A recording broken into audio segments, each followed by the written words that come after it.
We good? We are live. All righty. Greetings.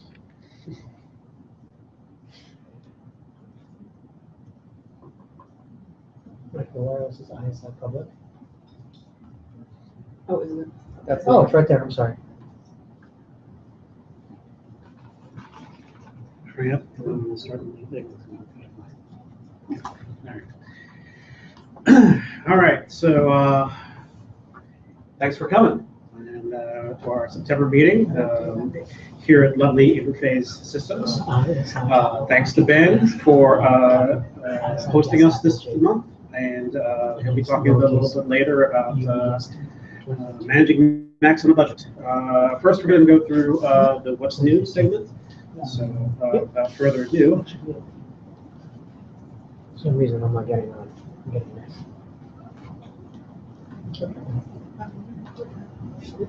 So what's new? Well, we got a bunch of things that came out within the past month since last minute here. First up is the airdrop vulnerability. And we're going to talk about El Capitan, which is will be dropping very, very shortly. iOS 9 was released yesterday, and as we all have already discussed, most of us are on it now. We're going to talk about the new hardware that Apple released or announced. And lastly, for those of you who are Casper admins, we'll talk about the new 9.8 as well. So first up is the airdrop vulnerability. So for those of you who don't know, it allows the installation of malicious apps through AirDrop, which utilizes Bluetooth, and that affects both OS X and iOS clients. Specifically, I'm not going to get into a whole lot of detail, but what it does, it exploits a flaw and convinces the OS that the app being installed is trusted through the use of an enterprise certificate, enterprise provisioning certificate. So, as I mentioned, it affects iOS 8 and earlier, and OS 10 Yosemite and earlier.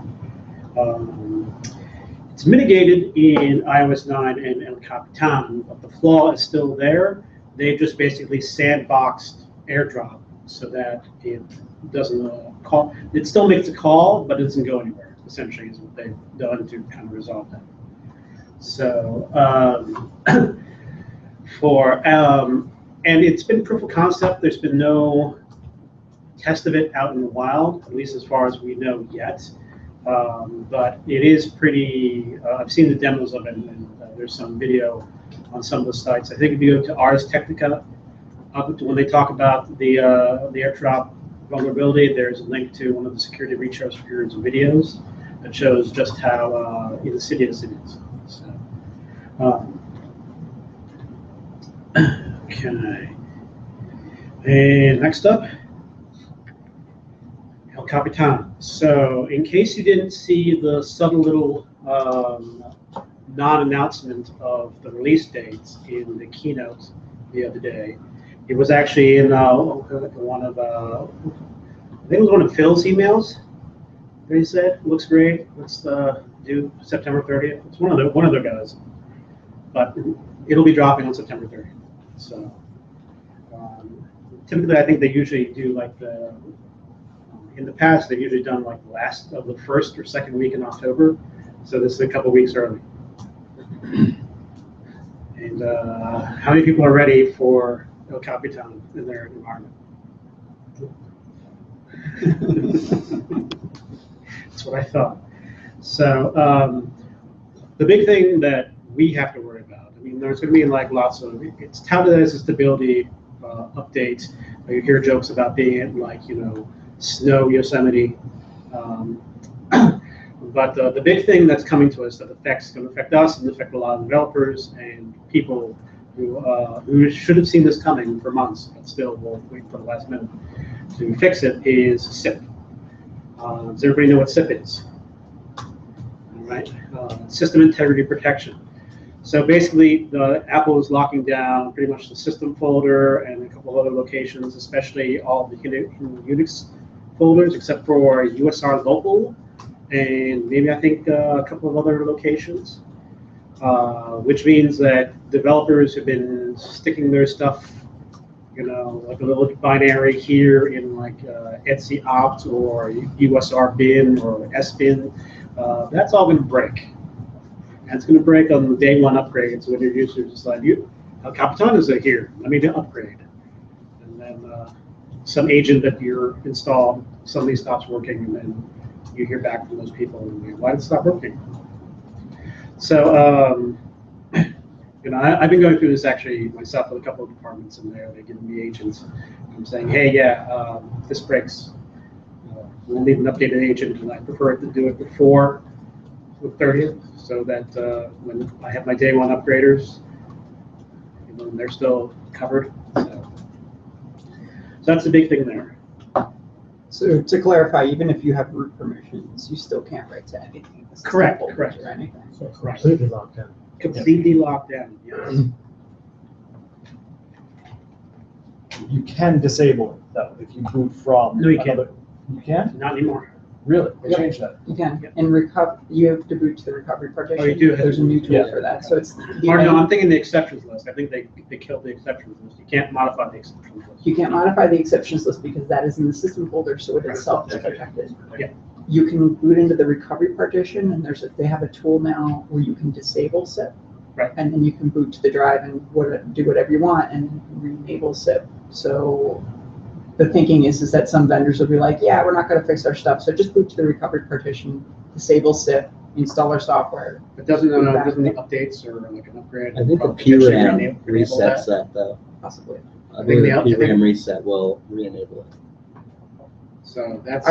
All I know is that the NVRAM's workaround that was in the first few betas Right. of El Capitan, that's been removed in favor of That's the what I was command line tool. Yeah, that's what.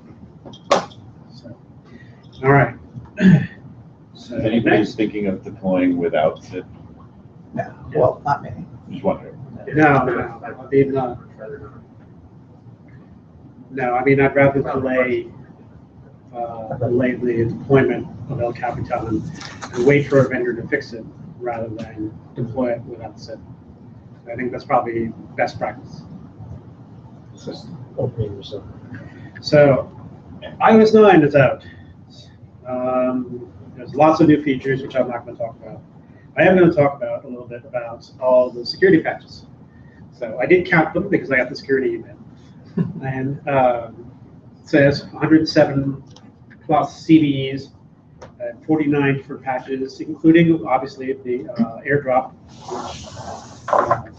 which they sandboxed instead of completely fixing. It is available for 4S, iPhone 4S and later. So anything of that ilk should be able to run iOS 9. Although I don't know if you actually want to run iOS 9 on an iPhone 4S, but you could if you wanted to, if you like things slow. So, Apparently, this is the first iOS release that didn't drop any support for any hardware models. right. So they haven't abandoned haven't abandoned anything for a while. So maybe iOS 10 drops a whole bunch of things. We'll see. Of course, they announced the iPhone 6s Plus.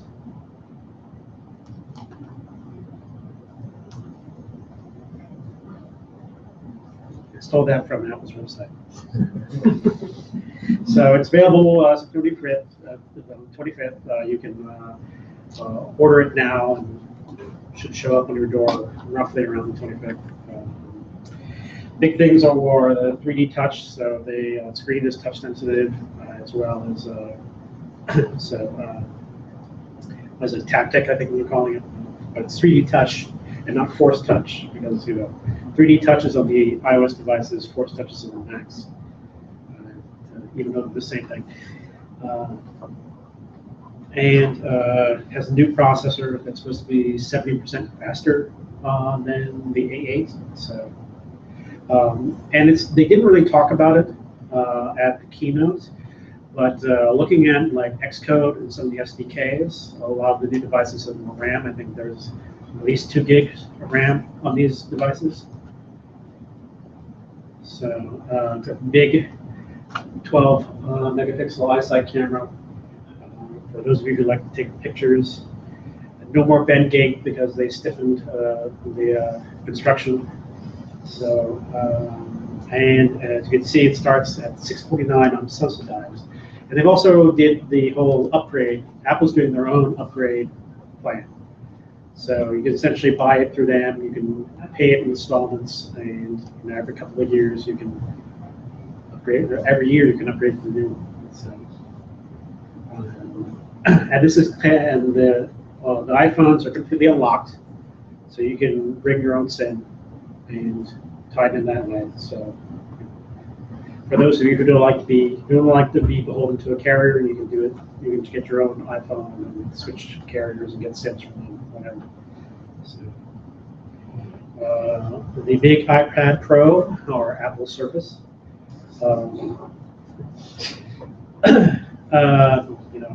It's like the size. I think the screen itself is either as large or just as large as like a MacBook Air. So you're essentially getting in the Air without the keyboard, but you can get the keyboard.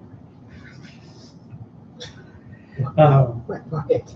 Let's get the air. So For the pencil. it comes, with the iPad Pro. So I think the iPad Pro is the A9 processor. I don't know how much RAM it has, but I think it has at least 2 gigs. 4. Does it have the 4? Yep. Okay, so it's pretty beefy. So it's like you can get. Do even the MacBook Airs come with 4 anymore? They come with like 8. They come with 4. They come They do? default. Yeah, the base. It's still default 4. The base Okay. is still 4. So and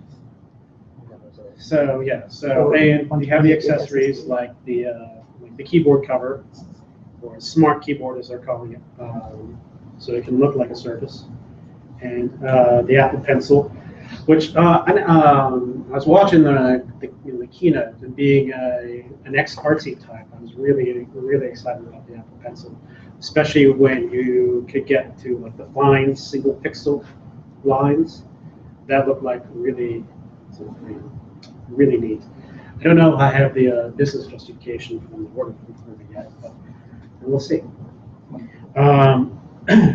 So the big thing about the iPad Pro, obviously, it starts at $799 for the 32 gig.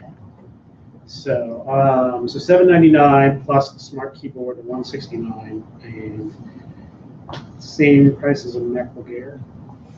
But you're going to get for another $100, you can get the Apple Pencil, which you can't use with the MacBook Air. So I'm sure some of you will have people who will order a couple of those. So they're coming. iPad Mini 4. It was kind of like an afterthought at the presentation. It was like, oh yeah, by the way, do iPad Mini 4.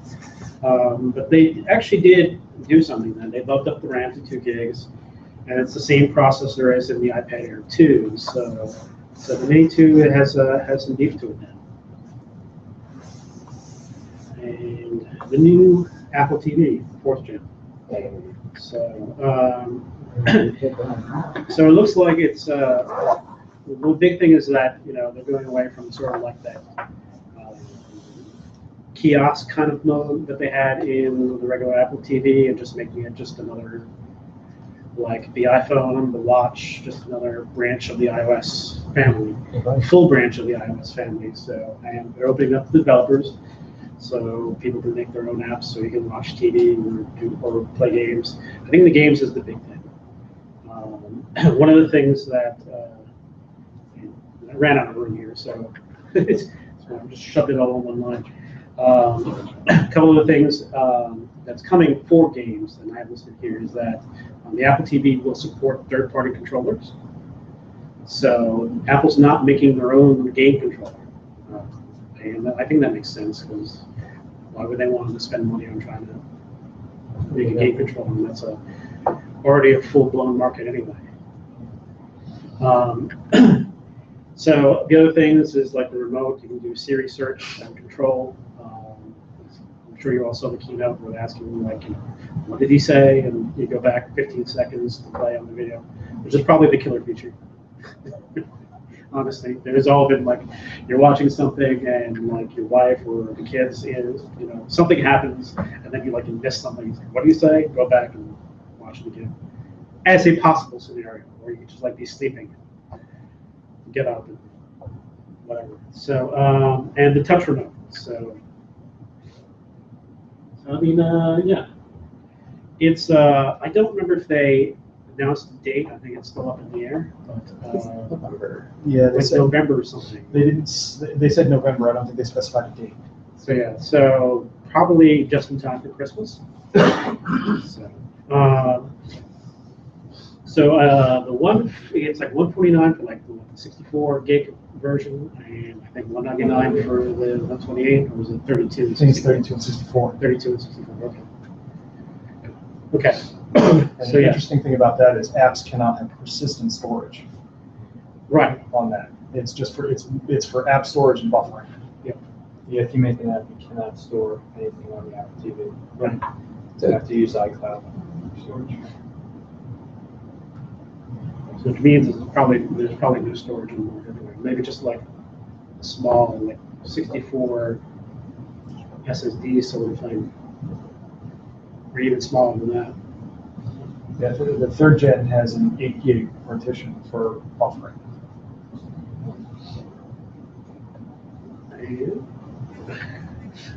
So yeah, so also dropped this week because iOS 9 dropped yesterday. Was Casper 9.8. Still no package management, but it's coming eventually. But it does have full iOS 9 compatibility, and they said it's partially compatible with El Capitan, not fully. Probably because they probably can't say that because El Capitan hasn't dropped yet officially. And I know at least when the beta was testing, looking at the beta forums, there was still some things that were. This is essentially, I think, the same build as Beta 2. I don't know if anyone was on the Jamf beta program. I think it's the same build as Beta 2. So there were some issues with that still with El Capitan, but most of it still works. The big thing about this is that it's for El Capitan compatibility, the Jamf binary moved. It is now in USR local bin. And one of the things, I don't know if you can see in the screenshot here, this is from my test server that was running, it's running on me. See up at the top corner there, you see the notifications too.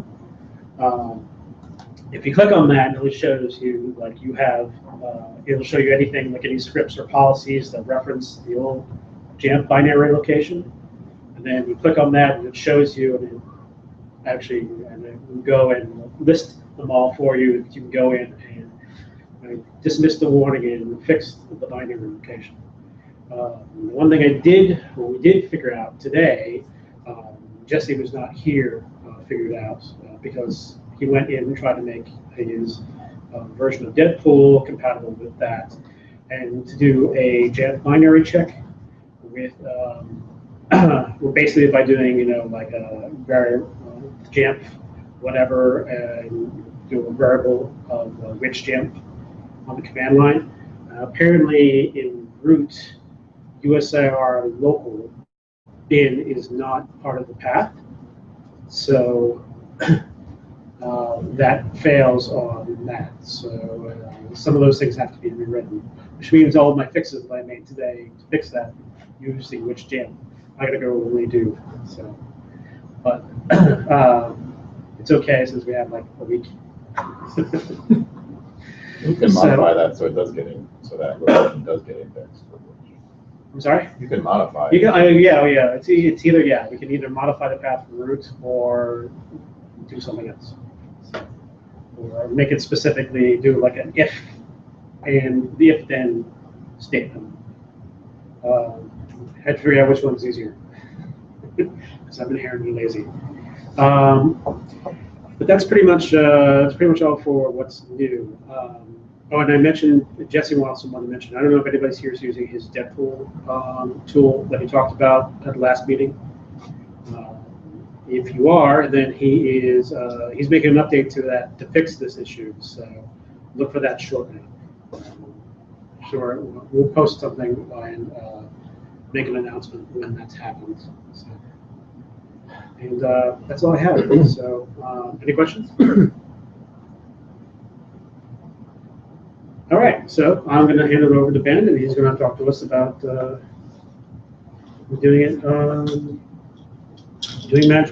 management on the sheet.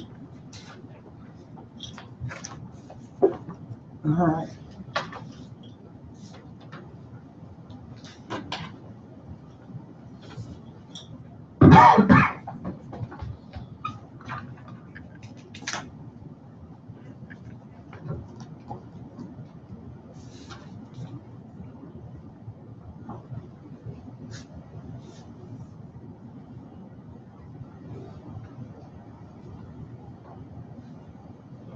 Okay, so small scale Mac support on a shoestring budget.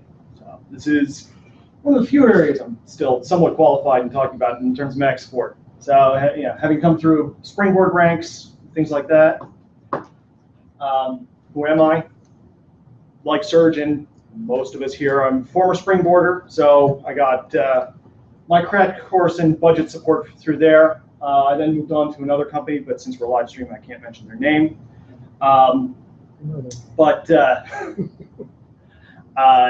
There, I was consistently denied budget, so I had to find lots and lots of workarounds. And here, while budget isn't that much of an issue, we have so few clients that use Macs, there often isn't a lot of extra budget for those machines. So when you find yourself in a situation, you go in either small business, which is mostly Mac, or even in a larger business or enterprise where you've got a small island of Macs that you need to support. You often get asked, or the managers often come up with this. So we've got these Macs. What do we do with them?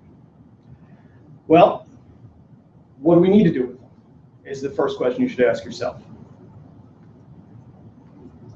How do I even figure out what I can do with them? I don't have any money. What can I use to figure out what I've got? Well, there's a number of options. Before we continue, documentation is the most important thing in these instances. Keep a record of how you proceed.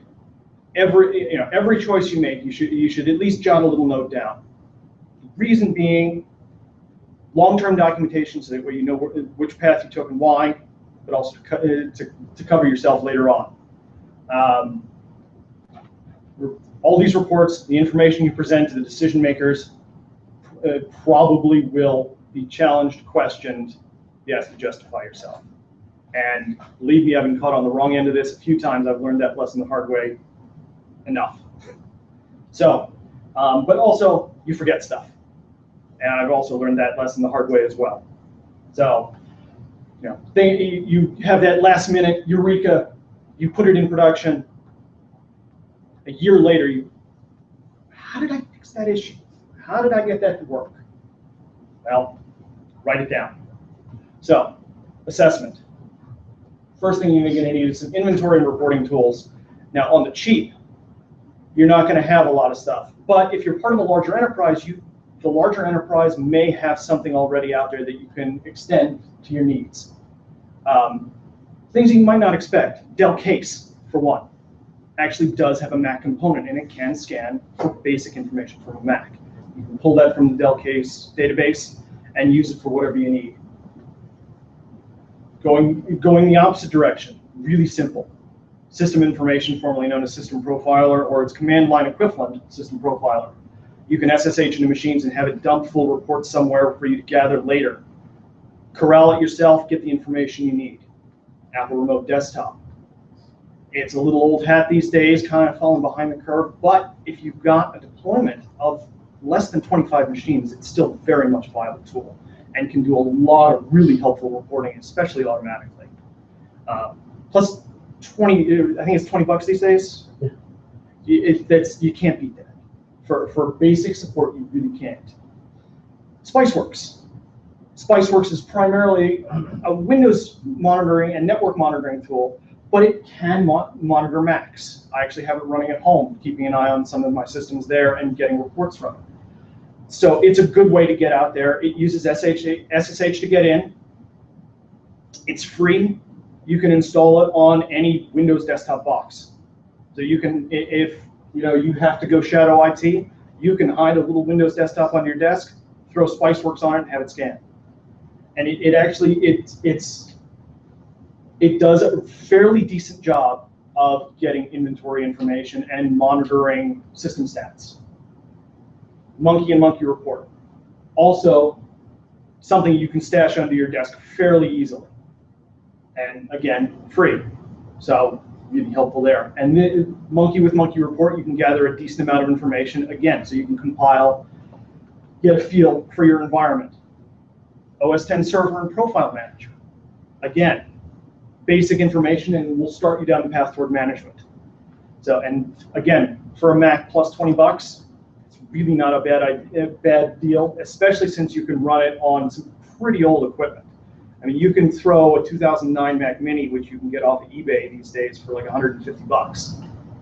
Throw a reasonably recent version of OS X on there, throw a reasonably recent version of OS X Server on there, and it's a decent solution, at least for the interim.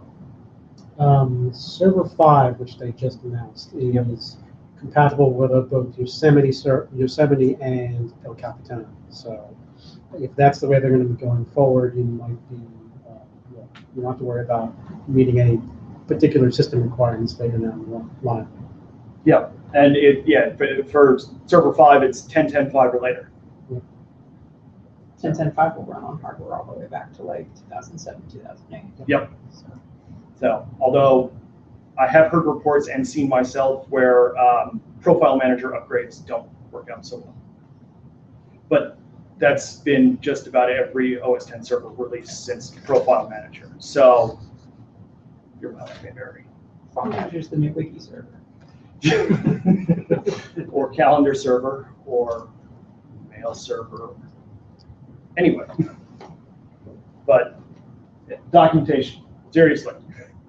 I can't tell you how many times this bit me and some of my colleagues. Even just little notes, enough to remind yourself why you did something. Super helpful. And when it comes to justifying trying to purchase the tools you actually need, this is the way to do it. If you can provide them more concrete proof of what you need and the reasoning behind it and why some of the other solutions didn't do what you needed them to do, you'll be more likely to get to at least get the steps toward what you need. Screenshots. People like pictures. Yes, they do. Use screenshots. So, on into management. So, now that you've got a reasonable picture of your environment, you can put together a list of needs. What you want is your desired end state, and you can start to plan your initial management scheme with the tools you have available. You can begin transitioning some of these assessment tools into management tools. So Monkey, OS X Server, Spiceworks to an extent, but not so much, not really as much. Even Apple Remote Desktop can be used as a management tool to push out profiles and scripts. And remember, part of the reason we're here is we're part of a community. Never be afraid to reach out. And this is something that was a lot more difficult early on, especially when I first got into this, is the community was a lot harder to reach. But these days, it's out there. There's a lot of people out there willing to help. Don't be afraid to reach out. And remember that they're out there, because it's easy to get locked into your own little myopic view of what you need to do and forget the outside world. So, keeping equipment costs down. Buy what you need, not what you want. And this goes for your users too. So try to steer them away from the shiniest, the fanciest. Get a sense of what they're doing. Have a solid idea of their daily workflow. Have a solid idea of what their requirements actually are, what the software they're using needs, and their software workflows cumulative needs. That's an easy one to trip up on, especially in a smaller environment. And plan for that. Shells and cases for your equipment. Not a lot of people like them, but they do help prevent minor accidents from becoming very costly repairs. Find acceptable alternatives to Apple's accessories. So this one, these days, mostly displays. I was going to mention input devices, but there really isn't that much else out there that's as good. And just to avoid Thunderstrike vulnerabilities, I would only use Apple Thunderbolt cables and video display accessories. So so that's another reason why to avoid, to avoid going cheap on those. Yes. Because there's a big security risk associated with non-Apple devices and those. Yes. Are there And third parties? Other third parties? There are. Oh, yeah. Yeah. Yeah. There are. there's actually, the market is actually starting to grow faster. I mean, I won't say it's picking up steam like USB 3 is, but there's a lot more out there than there was, and it's accelerating. I think people are finally figuring things out to do with Thunderbolt. Yeah. But at any rate, as far as displays go, a lot of us work with creative types and designers who generally prefer the nicer displays, who prefer crisper text. Apple displays are expensive. Yes, they have that nice docking functionality, but when you can get a Dell with almost exactly the same panel, similar color management, and an anti-reflective coating for less than half the price, it's kind of a no-brainer. And the Dell qualities, especially the U and the P series. The U is the Ultra Sharps. That's their professional line, the designer line, with built-in color management. The P series professional is their, what they actually call the professional series. Those are generally the N-1 Ultra Sharps. They take the guts out of those, put them in the P series, and sell them cheaper. But they both have IPS panels, so they both have good color, decent viewing angles, and especially once you get to the 27-inch, they are comparable in quality to Apple's displays. Even if the Dells are too expensive, Asus makes some solid IPS monitors, so they're cheap. They don't have as good a warranty, they don't last as long, but they're out there. There are alternatives. Docks. This is one that I've run into fairly recently. Thunderbolt docks are great. They're hugely convenient. They're really expensive. Ridiculous. Generally, for a current model, you're looking at 200 plus, and that generally doesn't include a cable, which is at least 30. I think the CalDigital one is like $400. With all the bits, yeah. That's USB ports on there as well, right? I mean, Yeah. It's got, how many Thunderbolt ports does it have? Most of them have two, so It's just not good enough. You could change the changer, but for that price. well, you have to should daisy more. chain Yeah, because you for that price, you need more. Thunderbolt currently does not support hubs the way that USB does. Right. You have to daisy chain. It's more like FireWire. Yeah. But I mean, if you do go the dock route, the ones that I found that are the best so far, the CalDigit and the Otherworld. The Otherworld one is actually quite nice. I just wish they would replace the FireWire port with something a little more useful. But on the flip side of that, that's cheap. USB 3 hubs and USB gigabit Ethernet adapters make solid alternatives. You can even hang off USB video adapters if your users aren't picky about refresh rates and graphics acceleration. So in some cases, if they're just throwing up some spreadsheet on a side screen or text that they need to reference, those USB video adapters will work just fine. And 250 plus versus under 100. It's all about weighing what your users need. So after that, Just out of curiosity, Sure. has anybody tried any of the LG Thunderbolt displays? I haven't, but I've talked to some people that have. They work pretty well. You can. The nice thing about them is they do support daisy chain, so you can hang a couple more displays off of them, as well as other Thunderbolt peripherals. They seem to work pretty well. The quality of the panels seems their modeling or their model numbering seems to be similar to Dell's, where there's a lot of hidden options. So the quality of the panel you get depends on the exact extended model number. So there may be some hit or miss there, but in general, I've heard good things. What's the speed of Thunderbolt? Still 2.0, is it, or? Thunderbolt 2 is 20 gigabit Yeah. per second bidirectional. So it can push 20 gigabits, I believe, in each direction at the same time. And Thunderbolt 1 was 10 in each direction. And Thunderbolt 3, when it drops, whenever, will be 40 in each direction. And it will also use the USB Type-C connector. So, yet another thing to get confused with. So what icon is that next to my port? I don't know. So, why won't this device work? Yeah, I'm waiting for those calls.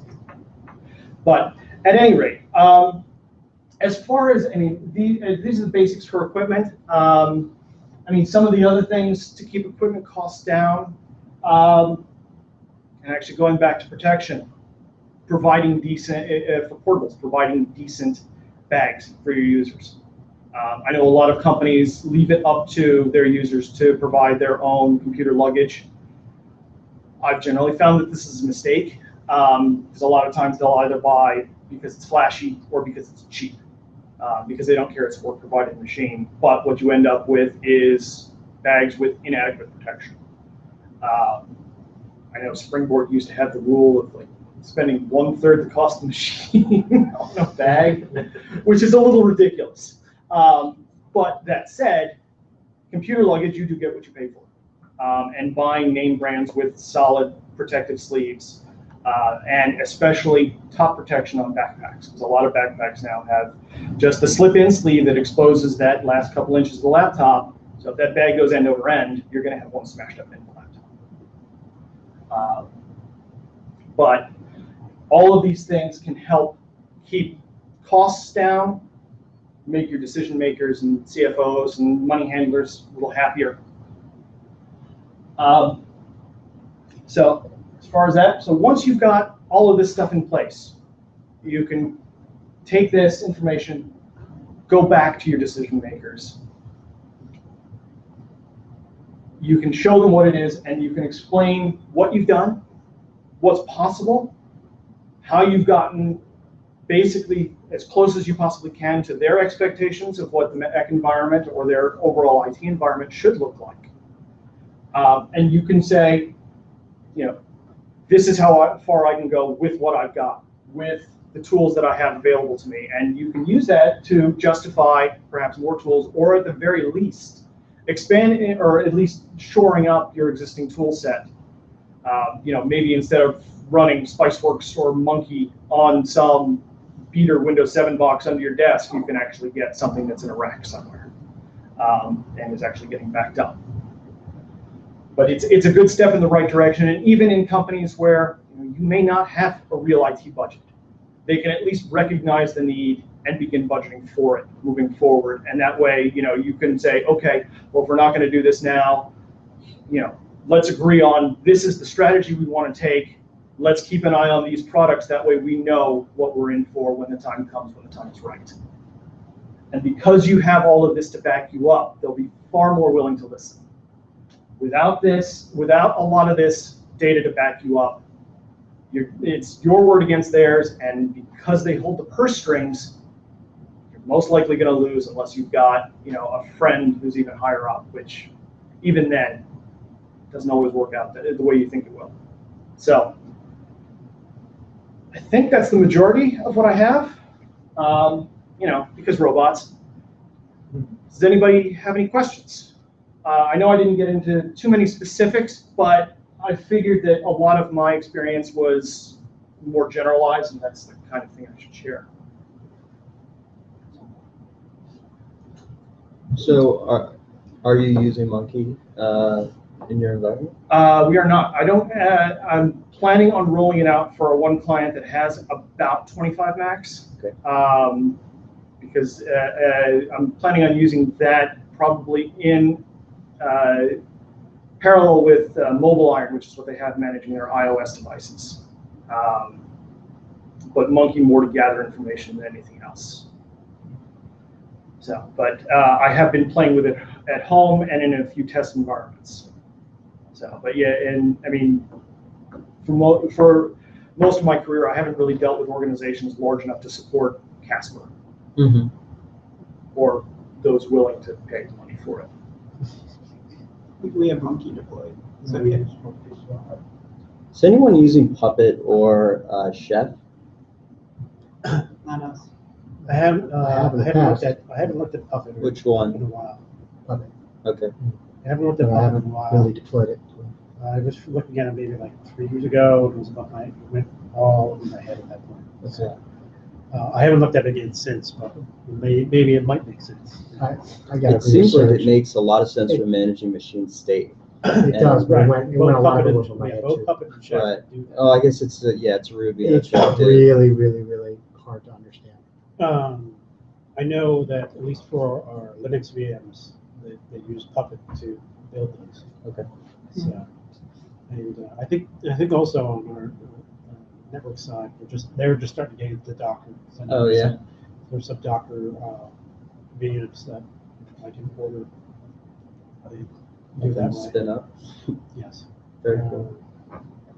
We've considered Puppet or Chef, but because Monkey can push out configuration profiles Mhm. or shell scripts that just run the defaults command, Right. that's been good enough. Right. I don't want to overcomplicate things. Yeah. By adding like another layer. Mm-hmm. I just Well, I mean, Puppet and Chef's big strength is managing the machine state. It's kind Right. of like our admin used to be back in the day. right. and Anybody just the remembers our constant Radmill? Exactly. Radmill. throwback. Yes. Oh, that was tripwire. Okay, so if nobody has any questions, then we can use the rest of the time to sort of an open forum.